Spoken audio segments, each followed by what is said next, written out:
Thank you very much, everyone. Good morning, good evening, good afternoon, depending on where you're joining us from.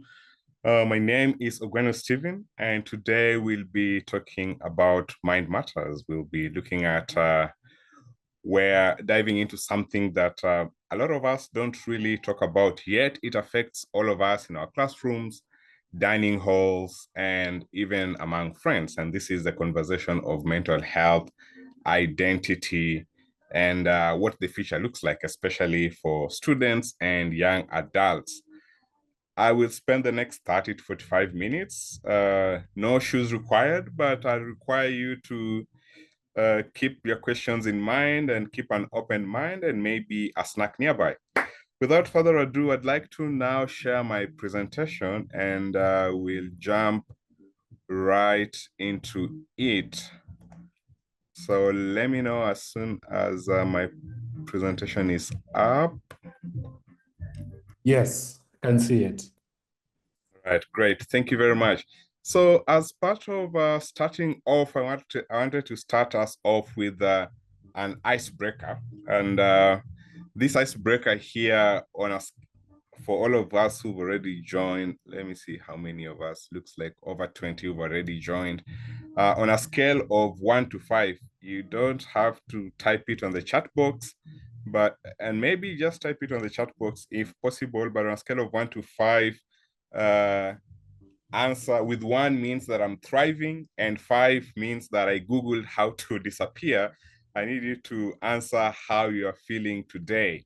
And as you get that on the chat box, 1 means I'm thriving, I'm doing very well, I'm great. And 5 means I just Googled on how to disappear this morning. I want to see how you're doing. And again, let's be real. University life is a very hard life, is a cocktail of ambition, is a cocktail of confusion and pressure with a little bit of broke on the side, as you'd all know very, very well.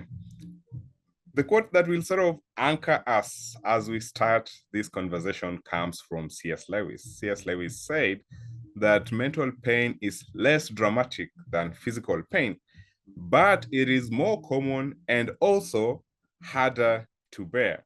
So with this in mind, we'll start the presentation, keeping again that this mental health pain that is less dramatic than physical pain, but more harder to bear is something that we need to get out of our system, and you need to find ways to deal with it.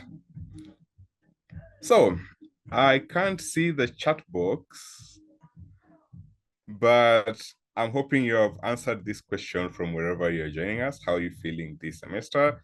And, as the meme says on the side there, what do you call a college experience that is smooth sailing? We call that imagination, because as we know, college experience is very, very hard, and more often than not, we find that college life becomes very, very difficult for us as students. So throughout this presentation, I'm hoping we'll come out with 3 key points. But before that, and these 3 key points, I'll reiterate them at the very end. Hopefully, we shall have learned something about how to take better care of your mental health. We shall have learned something about anxiety, and we shall have also learned something about yourself and ways in which you can do better. We know that university today, students face a lot of challenges that weren't even in the textbook 10 years ago. If you compare a student in 2010 versus a student now in the 2020s, our challenges are so much different. A lot has changed in a span of 10 years. We deal with anxiety about the future. We deal with pressure to succeed. We deal with depression from isolation and burnout. And this is even before we get our degrees. It's funny that we have the mobile phone that should connect us to everything, yet we are the most disconnected in today's day and age. And I remember being in university not so long ago. I actually did graduate from my master's just in 2023 from the University of Manchester. And I felt that if I wasn't achieving something every second of the day, I was failing at something. And I felt the constant need of wanting to achieve all the time. And this, I know, sounds familiar, and that's the reality of the students today. So, statistics say that over 60% of university students report being in high stress, report being anxious, and they also report on anxiety. And we know this to be very true because during exam season, we all have a taste of this, some more than others. So let's talk about these challenges that we have and the panic moments that come with them.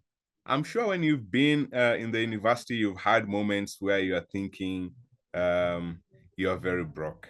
All the funding is cut. There is no tuition fee. What am I going to do? Will I ever get a job? Is something that we all constantly think about. I remember in my undergraduate, I did my undergraduate in Nairobi, Kenya, and this was a constant question. You meet the average guy on the street who's selling you snacks, and he tells you remember that lecturer in the course that you're studying at the moment? He was my lecturer. And I'm here thinking, wow. So people who are studying my course cannot get jobs, and as a result, I've resolved to selling items on the streets. Not that that is bad, but that brought with it a lot of anxiety. Will I ever get a job? Can I even finish this semester? That was another question, especially if you're doing those technical courses. Yeah, we used to say business students who are studying business are having the best life in the university, and everybody else has to copy their lifestyle because for them, they knew they are going to finish the semester, but not the rest of us. And the question of, why do I feel like I'm pretending to be okay? Nobody gets me. I'm very lonely. I'm in the university. They told us all the friends you want, all the freedom you want, you'll have it in the university. You're in your third year, you have like 2 friends, nobody gets you, you're very lonely. That's a question that a lot of us, on campus go through locally and abroad. And the question of just being exhausted all the time. We've all had those moments of my Wi-Fi is off, so is my life kind of days. And what is worse is that many of us go through all of this period silently. Many of us just don't even talk to each other when they're going through this, and it's just happening to them silently. This is a challenge that we continue to face in the universities. And true to the case that mental health breakdowns, in university, if it was reading the news, it would sound something like mental health breakdowns brought to you by deadlines, data bundles, and that one group project member, the one who doesn't get answers to who doesn't participate, who doesn't contribute, and is not available. And if he's not available, your group might not get those points for that group project. So let's talk a little bit about my journey. What helped me when I was in university, and how it went down. So coming from Kenya, I've had to navigate a lot of big life decisions while dealing with pressure from community expectations, financial freedoms, and financial limitation. Here in Kenya, and this is a very global experience even to date, is that when you are a graduate, you are instantly a billionaire, and you should in fact start sending money home because you are rich, you are a graduate. What do you mean you don't have a job, you don't have work, and you're a graduate? And this is something that I felt and experienced a lot of the time, when I was at home and I've graduated, and you start receiving all of these calls. Hey, something is happening, send something. One of the challenges that all of the students face as part of the experience in the university, um, And for me, I also had, I was very ambitious even at my undergraduate. I had already started a foundation. And I also faced a lot of pressure with that. Everybody knows that you have a job, you should be employing others. If you're running a company, if you're running a startup, you must be rich, you must be doing well, you know. So those challenges, when starting off, really, really held me back. And the things that I did to improve and get out of this hole is things that now I'll be sharing towards the rest of the presentation. And I know that this is not just a personal experience. A lot of the people I've talked to, a lot of my fellow students, both at my university in Kenya and at the Manchester University in the UK, we all had this exact problem. You know, we are balancing our leadership, balancing our careers, balancing our ambitions, balancing our stress and studies, and hopefully over the next few slides, we'll learn how to juggle and how to control some of these issues. So who really are you? This conflict is a conflict that continues to go. You know, your aunt wants you to be a doctor, you want to be a DJ, and this is a conflict, you know, a conflict of what they expect from home and what they expect from you at work. You know, and now you're here being a DJ, you are treating people from heartbreaks. You know, you are supposed to be treating people in the hospital as a doctor.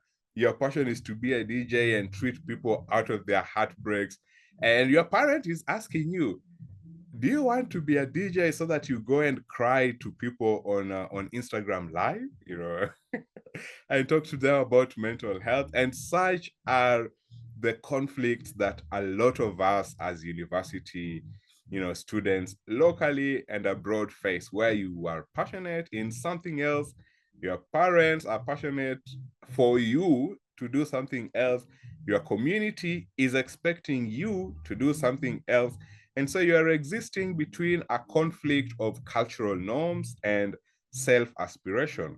What do you choose? What do you do is a conversation that continuously goes on for most of us. And expectations are heavy. People are expecting a lot. You have to be the best, you have to succeed, you have to make us proud. But no one tells you how to deal with failure. No one tells you how to say, I'm not okay. No one tells you, you know, how to interact with the other side of things. And I remember another caveat once when I was in my undergraduate, and I'd won a national sustainable development goal challenge. And this is the time when I got, because of this award, I got a scholarship to go study at the University of Cambridge for 6 months. This was back in 2016, and it was my first test of really an international learning experience. And I can tell you, that moment meant a lot to me. It really meant a lot. But at the same time, that moment, when I was all quiet, the self-doubt that was happening in my head also was a huge, huge factor. So here I was, smart kid, got a scholarship, going to one of the best universities in the world. At the back of my head, I'm like, I'm going to interact with very smart people. I'm doubting myself every time. I don't think I'm good enough. And that pressure keeps on adding to you. And a lot of university students face this as well. Families pressuring you this side, communities pressuring you this side, social media. You're seeing your friend, oh, you've graduated, and you're seeing all of those LinkedIn posts. Funny story, my LinkedIn just got hacked this week, but you see a lot of those LinkedIn posts where someone is telling you, someone is sharing how they've graduated, how they've got this award, how they've won, they are going, and you are thinking to yourself, what am I doing with my life? We were in the same class, suddenly, you know, they've gone ahead. Everybody wants to be successful by 25, and if you are 26 and not successful, you are a failure. We think that everybody who did it well by 25 because of all the social media influencers giving us all the pressure, and we want to all of a sudden live their lives, constantly thinking, I'm not enough, I need to do some more, things need to be working out better for me. But having put all of that into your mind, I think you have to speak up, you have to breathe out, you have to take a step back and try to look at yourself, try to look at your mental health, try to look at how you're doing and recognize a few facts. One, including that thinking about and working on your mental health is not a weakness. It's strength in vulnerability. And in fact, people who are more vulnerable are often also the most stronger people. People who act all tough all the time and you can't tell them anything and they can't be touched and they act as if they don't have stress. Those often are usually some of the weakest people we know. So it's always a question of taking a different perspective on your mental health. We must learn to speak up. We must learn that we need to speak up, we need to share how we feel. And when we do not have the words, we find other ways to express that. And we can do that through sports, through conversation, or really just being real with ourselves. One of the things that I started to do in my undergraduate that I've now continuously done to date is when I really don't have anybody to speak to, you speak to yourself. Call yourself to a meeting and talk to yourself as if you are talking to a friend. Because most of the time, when we are talking to our friends, we give the best advice, we are very objective, we see the broader picture. And then when we start to talk about ourselves, all of a sudden, we are very harsh on ourselves, we are not very friendly with ourselves. And so I decided to form this culture where every now and again, I call myself to a meeting, and speak to myself as a friend. I'm a friend to myself. What would I say to my friend if they were in this scenario? Would I tell them to just sit down and cry and do nothing about it? Or would I tell them to, speak up and embrace the emotion and then move to the next steps? So we need to learn how to do that expression and how to speak some more and be real with ourselves. So in these next few slides, I'll be talking about, what works in Europe and also what works in Africa. In Europe, many students, and when I was there, I was part of these students who used a lot of meditation, a lot of yoga, a lot of journaling, as ways to manage stress, as a way to document, as a way to keep in touch with myself. And meditation, for example, is one of the best, at least for me, it really worked. Well, because I really went through a lot of practice there and I was very curious to see how it works. I found that just, finding the best form of meditation for me was actually listening to music and taking a long walk. That really worked to clear things out in my head, give me a new perspective. I felt good after that 30-minute walk with just headphones and walking. That was my form of meditation. But meditation works very well. There's a lot of apps, including Lifestyle app, which we are working on, that gives a lot of great resources on meditation. Yoga works very well in Europe as well. Um, and the universities there also have a lot of mental health days and therapists in school that you can always go and have a conversation with. And they have very, very structured campus support systems. These are very, very beautiful practices. We know them, they've been proven, they work really well. And this is some of the tips, that you can adopt as a student. Uh, and you don't have to adopt all of them. Pick one. For me, when in Europe, I picked headphones, 30-minute walk. That was my form of meditation. But others would speak, others would go do yoga. So pick one, find out what works, adopt that. And again, these are very beautiful practices. But often, when it comes to the African context, the situation is different. Many a times, people speak to us still about, you need to still do yoga, you need to do meditation, which are incredible practices, but they aren't always the most realistic for an African student who's juggling studies, who's juggling survival. And some of these things are not ingrained in the culture because remember, these practices are also very cultural.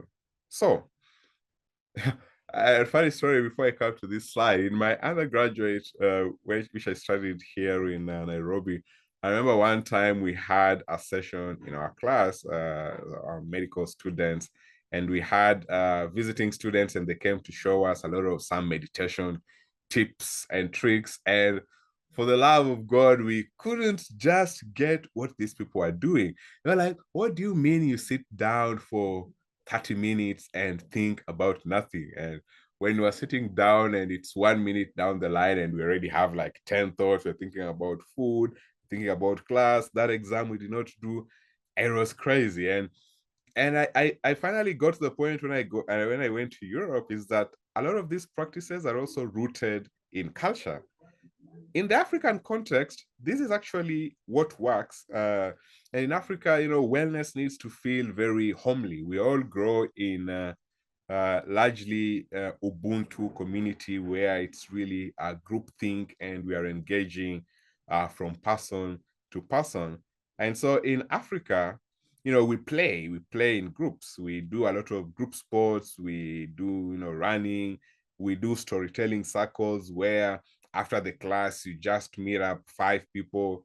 You are in a round table and you're just bantering and making stories. A lot of us also find a lot of refuge in faith-based healing and community bonding, where we talk to someone superior, go to the church, talk to someone, and that's your way of, getting your mental health right. That works very well in Africa and very effectively. And we also have a lot of the community bonding where, we bond with our friends, we bond with our family, we meet and just talk over food and just cook, and that is what we are doing. At the same time, in Africa, we have a lot of informal support through peers and elders, where we meet elderly people and talk to them about our experiences. And often the elders will counter our experiences with a good story. They'll tell us a good story and we'll get lessons from that. And after that, you feel much, much better. And so sometimes, mental health in the African context is just 2 hours of banter and talking about our problems and laughing about it. And after that, we feel like the weight has been relieved. We feel so much better and life goes back to being good.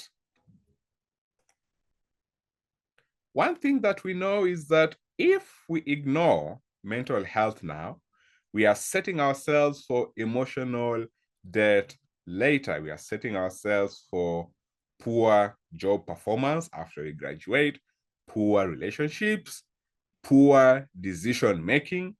And as the saying goes, poor mental health equals poor quality of life. And I paraphrased it to say, poor mental health in the university equals poor quality of life later on. And so we have to find ways of investing in self-care now so that we have a thriving adulthood. We need to thrive, we need to survive, we need to grow. And part of that growth involves taking care of ourselves at this very point. So, what can we do together? But before we get into that, did you know that mental health disorders are among the top 10 causes of disability globally? And news, I just came from the World Health Assembly in Geneva 3 weeks ago. The World Health Organization is going to prioritize mental health a lot more this year, giving it a lot more resources with the goal of reaching 1 billion people over the next 5 years. So we know that mental health is becoming a big, big concern, and the disorders that arise from mental health really lead to a lot of disability globally. So what can we do together, as students? Some of the things we can do together include university peer support networks, where you just bond with a group of 3 or 4 people, and this is now your network where if you have a challenge, you shoot it at them, you ask them, you engage with them. We also have, and this worked very, very well in my undergraduate, we had WhatsApp-based check-ins. So this is a WhatsApp group, and we have like 5 people in that group, and we just check in on each other every other day. So for us, we used to do it on Tuesday and on Saturday. So every Tuesday, you just check in with the group. You mentioned, yeah, this is how my week has been. This is how I'm feeling. How are you feeling? And then everybody tells us how they're feeling. And then we have some conversation around that. And after that, you leave there feeling great. Works really well, worked very well for us. The other thing that worked very well, this is in Manchester for me and for a lot of the people we work with there, is youth-led wellness clubs.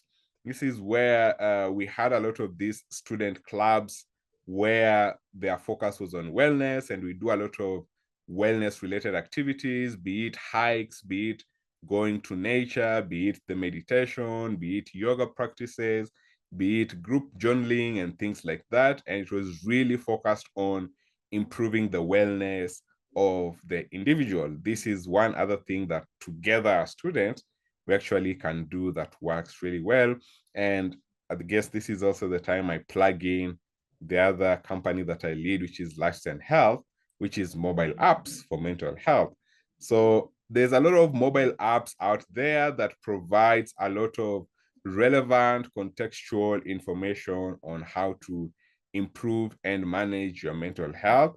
And on Lifestyle, if you use the Lifestyle Health mobile application to track and improve your wellness, you earn points, which you can redeem for various goods and rewards like, spa treatments and gym subscriptions and shopping vouchers and things like that. So we actually want you to become healthy, and we are rewarding you for the steps that you're taking to become healthier. So mobile apps are another great platform to, again, take care of your mental health and well-being. So 3 key takeaways. I've been speaking for exactly 35 minutes now. These are my 3 key takeaways. 1, mental health is a universal student need, and it's okay to talk about it. Don't be afraid to talk about how you're feeling, to talk about your mental health status. Don't be afraid to do that. The second key takeaway that I want you to have is that wellness looks different across different regions. What works in the European context will not necessarily work in the African context, and what works in the African context might not necessarily work in the European context, though we can always adapt and use all of these strategies and find the one that best works for us. And the third lesson that I really wanted to emphasize on as a key takeaway is that you are not alone.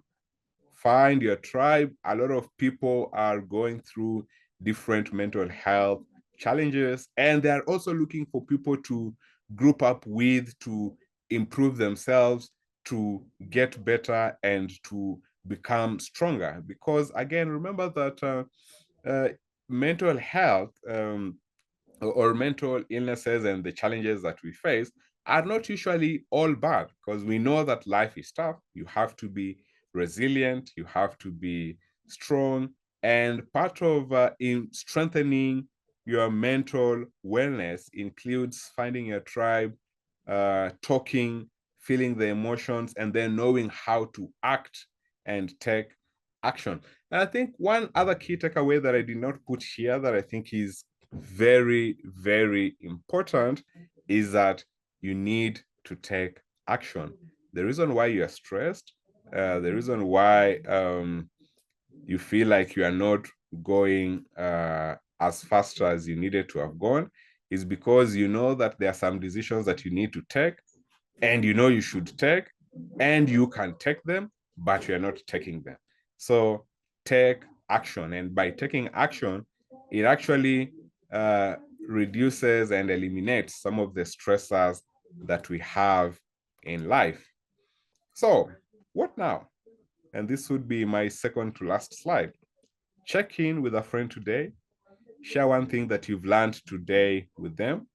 Talk to somebody that you trust today on some of these conversations. And most importantly, don't carry your burden alone.